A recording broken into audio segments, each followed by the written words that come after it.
Authors Press. Hey, it's Benji Cole, son of Al Cole from CBS Radio and host of People of Distinction, the talk that gives an in-depth view of some of the most dynamic, intelligent, and successful people on the planet. And on the line with us today, we have Kay Thomson. We'll be discussing her fantastic books, Finding Joy in the Midst of Grief, Continuing in God's Loving Grip Through Loss of a Loved One, and then her second book, Oh No, Where Did He Go? Understanding How Children Handle Grief and Loss. Guys, listen, if you want to gather everything that Kay has to offer, do yourself a favor and head directly to her personal site. Now, you can't purchase the books through there just yet, but this way you'll gather more information on Kay. You'll gather more information on the books, and then when it becomes available, you'll be able to find hyperlinks set up to take you to the purchasing page. But right now, KayThomsonBooks.com is her personal site. And be mindful, guys, Thomson is without the P. So Kay is K-A-Y, Thomson, T-H-O-M-S-O-N, books.com. You know, and I will say, Kay was brought to our network, People of Distinction, today by some of the best movers in the business. Authors Press Publishing. So if you have a book that you'd like moved, do yourself a favor and contact Authors Press. You can find out more information on them at authorspress.com. So without further ado, let's jump right in.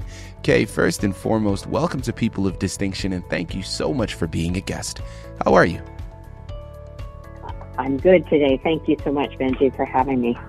Absolutely. Absolutely. Well, listen, we're very much looking forward to this. And, you know, your books are so timely. I mean, these are books that should be on everybody's shelf, regardless of time or day, right? Because as I stated, where there's life, there is inevitably death.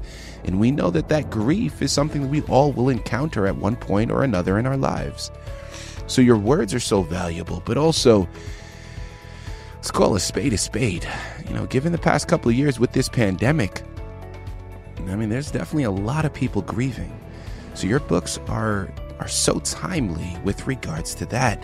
Now, Kay, I know we have so much information to cover, so without further ado, let's jump right in. Start by telling our listening audience a little bit more about yourself and your background, please. Okay, so I was born in New Jersey. I was the first in the family to move far away. When I was 19, I got married to an airman, and we moved to California because that's where he was from, and he took a job in California, and I have been in California ever since. So had to learn a whole new life, new people, new family, everything, but it's been the best adventure of my life. We've had lots of good times together, and then we hit the wrinkle that took my husband's life, and so I'm so sorry. It was. You know, I had so much joy in my life. I have 2 daughters and 6 grandchildren. We had one grandson born that only lived 2 hours. So there was a different kind of grief when he died. It's hard to watch your child go through grief and losing their child. None of the steps are ever easy. And never did I think I would write a book at all. And but my dad was the pastor. And I used to listen to him preach every Sunday, and I used to sit at the dining room table on Sunday afternoons and listen to he and my aunt discuss different parts of the Bible, and not realizing where God was really taking me. So I have worked in a church office for 17 years. I was the assistant to the worship pastor, worship and music pastor he was actually, and we did tours together. We traveled together with the youth choir, with the adult choir, and my late husband was part of the orchestra and the brass group, and he traveled with us many times. So it was just a joy to be serving the Lord in this capacity. And then I ended up taking a job when a new music pastor came. I took a job in high tech, someplace I thought I would never be and could never figure out, but I was the assistant to 6 vice presidents at Sun Microsystem and Avaya both, and we did 15, 16 years with the 2 companies there. So I had a long work experience, all very varied and very different, but we thought life was good. We were going to retire together, and then suddenly my husband became very ill with Parkinson's and then stage 4 colon cancer. So he used to say to me, one of them is going to take me. I just knew which one was coming first. So, and since then, since he passed away in 2008, I have, I worked until 2017, and I came, retired and came up to Roseville, California from the Bay Area. And I have been here ever since. I was just recently remarried. So it's a whole new world again. Congratulations on remarrying. That is beautiful. And, our condolences to the losses that your family has encountered. Kay, without further ado, let's go into the book in more detail, please. Finding Joy in the Midst of Grief. Tell us a little bit more about your book. Well, it was when Dale was sick with the Parkinson's. He was doing pretty well with it, with medication, and he was still doing part-time work in landscaping. But then the cancer came, and it was stage 4 so fast, very undetected. And so it put him in a whole different place, and me as well. And so I would write notes down, what he ate today, what he could do today, what he needed prayer about. And we had a group of friends from our church that wanted to know, you don't have time to cycle through all the friend things. So I started sending out what I called my blog at night. And, Dale ate half a hamburger today. That was a big deal. And these are the things you can pray for: strength to get out of bed, strength to go through the next chemo treatment, and so on. And so when he passed away, the friends thought that I should write a book and put it all in a book. And I thought, oh gosh, I can't do that. And I had so much encouragement from friends that I went to Carmel, and I rented a house by the beach, and I wrote the first 8 chapters of the book. And I thought I would never be able to do it, because it takes you back to where you were, and you don't want to go back there. But I learned through the process that you can actually face the hard stuff. And for me, it's like face it and get past it. Some people don't ever face it up front. They just kind of don't want to do that. And so they don't want to go to the hard places. And so then it takes the grief a longer time to, become less and less in your life. I have, since Dale's passing, since 2010, I have been teaching and facilitating a grief recovery class. I work through griefshare.org, and I've been with them for 22 sessions I've done now. I do 2 a year, and they are 13 weeks each. So it takes you every time back to where you were. But I am finally, after almost 15 years, I am able to talk with people without tears of my own. Mm-hmm. So it's very healing, but it takes a while. You cannot do it. I have found you cannot do it on your own. You need people's support, you need family support, and you need God's support. And that's what inspired me to write the book, was I could not have done it without God's grace and mercy. Your other book is called Oh No, Where Did He Go? Understanding How Children Handle Grief and Loss. Tell us a little bit more about that one, please. The pictures were all illustrated by my granddaughter. She's a really good illustrator. And the children in the book are my 6 grandkids. And the lead guy, JT, he is my grandson, and he's now in the Navy. So he's gone from, age 6 or 7 when his grandpa died to 21 at this point. And but it just takes you back to adults think one way, kids think another way. What do they think when they stand by either the casket or the gravesite, or go back to the bedroom where grandpa used to be and now he's not there? And so it inspired me to write about it because Dale and I were Sunday school teachers, and for 21 years we taught middle school and high school. and a lot of the same kids passed through all those grades. And then we taught 4-year-olds. Big difference. And so when he passed away, we had a short, what we would call a viewing for my family, because part of my grandkids and my one daughter live in Illinois. And so I wanted to be sure that they had an understanding of where Grandpa was. Part of our Sunday school class, there were 2 boys and 2 girls that came, and they wanted to see where Mr. Thomson went. So I thought, how do you explain that to these children? And so it took a number of years for me to be able to put this book together, and it just has come out a few months ago. And it takes you through the hermit crab story, because my nephew at the graveside used the illustration of a hermit crab. When suddenly you can't find them in their normal shell, they're over here in a bigger shell because their body has changed and they got bigger and they need to find a new home.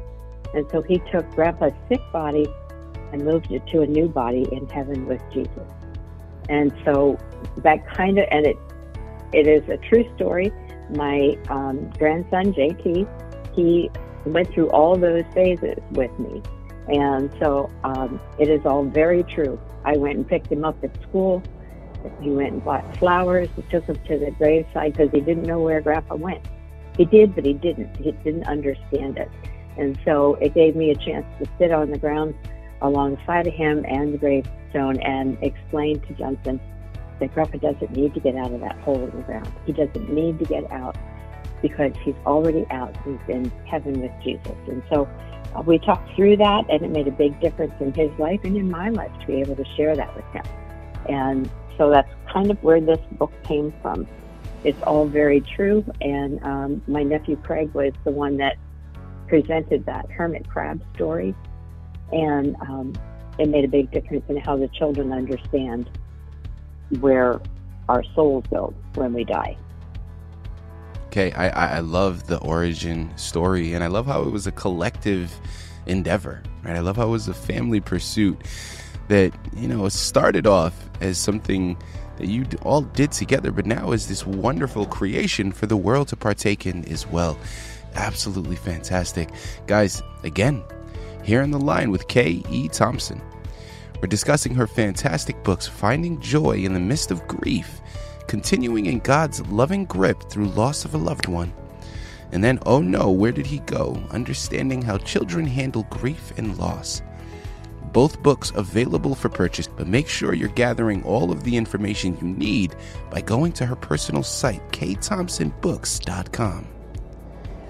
Kay, next question that I'd love to go into. So we know about the origin stories. We know what inspired you to embark upon these journeys. Now, as I stated when we first started, death is inevitable when it comes to life. So we understand that this is going to be something we all encounter. Okay, I'd love to take this opportunity to really steal any words of advice. And guys, listen, if you want to gather all of the wisdom that Kay has to share, there's no getting around it. You have to purchase the book. But since we have you here on the line, Kay, any words of wisdom for anybody out there listening in that is maybe going through their own grieving process where they may have just lost a loved one or are in the process of losing one? Where does one go to find strength? How do they overcome, or not even overcome, but how do they deal with that grief, in your opinion? Well, I think we all grieve differently, and we should be allowed to grieve differently because we're all different. And children in the same family will grieve differently than the parents or the other siblings. So it's just a matter of finding a place where especially children are willing to talk about what they're thinking. And for adults, it's kind of being able to realize you can't do this by yourself. You can't do it on your own. In my case, being a Christian, I was able to lean on God more than I ever had. Even when I was teaching Sunday school, all of a sudden I had to put into practice everything I had ever learned or ever taught. And just knowing that God was there with me, everything happened because of a reason. And so, I just think that whether you are a believer in Christ or not, you need to be able to face the grief and you never move on from the person that you lost, in my opinion, and then what I've learned in teaching and stuff is that we move forward. And if you move on, it sounds like you're just shutting the door and leaving everything behind. And maybe you've had a bad marriage, maybe you've had, just a bad set of parents, and nothing was ever love-centric. So, but you still have that connection. And so if you move forward, you take some of those memories with you. You don't leave them behind and shut the door. And I think we all, no matter how bad and how traumatic our situation was as a child, as a young adult, as married, or a senior, I think that, we all just need to be able to say there were good times. We need to search for the good times in our memories and then put those memories in a box in the back of your head, and you can always bring them out when you want to. You can always review cards and pictures. A lot of times you can't do that in the beginning, but as you take one step at a time, and I often tell people, do not take the future yet. You're not there yet. Take one day at a time, get through today, and then get through tomorrow. And the only way I could get through today and tomorrow was to hang on to God's loving grip. In addition to your own experience, and from just consulting those around you, what research did you do in preparation for these books? To be totally honest, I went back and reviewed my life with Dale. And I tried to figure out what were the good times, because it wasn't always perfect. Nobody's marriage is ever perfect. Of course. But I found all the good times. And then eventually I was able to look at the pictures and say, oh yeah, we did go do that. That was a lot of fun. And I've been there, done that, don't have to do it again. That's my new motto. But I think that we really need to I needed to sort through the different parts of what I wanted to say. And when I went to Carmel and wrote the first 8 chapters of Finding Joy, it was, God, I can't do this. And I would dig out my notes from, the 2.5 years of illness with him and what I had written in the blog, and I would just kind of try to write it down differently so it was more understandable for the person that would maybe purchase the book. And I thought, this is not my thing. This is not what I do. But God put it before me, and so I did it. And it's been successful so far. It's helped a lot of people. And our death and life's grief is just so different from anybody else's. And maybe they all died of cancer, but they all died differently. Maybe they all were in the service, and military, you have different ways the military has taken a loved one from you, and yet the person that was serving in the military loved what they were doing. Now that my grandson is in the Navy, I think if something should happen, I know he'll be okay. And he said to me, Grandma, I will be okay because I know where I'm going. So he said, I would rather live and die doing what I believe is right and serving our country. So you have to kind of wrap your head around that a little bit. And I did an awful lot of prayer saying, God, what am I writing? What am I saying? Does this make sense? And then I let my children read it. And I thought I will get criticized. And they didn't. They liked what I did. And in fact, my oldest daughter in Illinois did the front slide in Finding Joy, because she actually made a plaque for me that hangs in my office wall. And it's all the words that she pulled out of the book: journey, peace, forward, rejoice, refuge, future, friends, friendship, blessings. And all these different words she put in this, what they called a wordle. And she had the computer set it all up. She put the words in, and she took all the words from different things I wrote in the book and made this wordle for me. And it's beautifully done. So I think, the research was just searching my own head and my own heart and trusting God to help me put the words on the paper. I think what you're doing here is so powerful, and again, the way that you've gone about it and the way you've articulated it today to our listening audience. Guys, I'm going to say it one more time, even though I know I don't have to. Here in the line with Kay Thomson. We just finished discussing her fantastic books, Finding Joy in the Midst of Grief, followed by Oh No, Where Did He Go? Available for purchase, but make sure you're checking into her personal website frequently, kaythomsonbooks.com, to gather more information on Kay, future books that she puts out, as well as find hyperlinks sent to take you to the purchasing pages once they become available. Everybody experiences grief differently. When we unite, when we come together, when we look at those resources that we have around us, that's when we can start to overcome those obstacles. I absolutely love it. Kay, this has been such a wonderful experience. Thank you very much for being a guest with us today on People of Distinction. Thank you so much for having me. You were awesome.